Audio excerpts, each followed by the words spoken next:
नमस्ते, आज मी उपमा बनवणार आहे। त्यासाठी 1 वाटी रवा घेतलाय, कांदा घेतलेला आहे, मीठ, मोहरी, साखर, हिंग पावडर आणि जिरे। रवा भाजून घ्यायचा आहे आपण आता। थोडं तेल टाकायचं आहे। रवा भाजून घ्यायचा आहे आपण।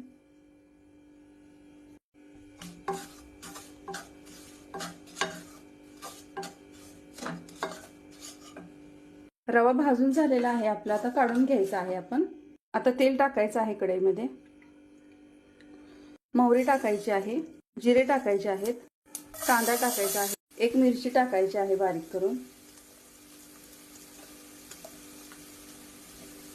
पत्ता टाकायचा, थोडीशी हिंग टाकायची आहे, भाजून घेतलेला रवा टाकायचा आहे आणि हलवून घ्यायचं। चवीनुसार मीठ टाकायचं आहे।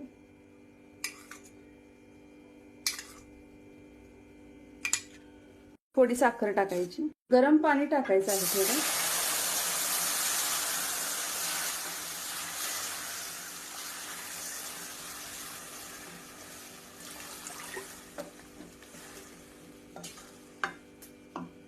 दोन मिनिटं शिजून द्यायचं आहे।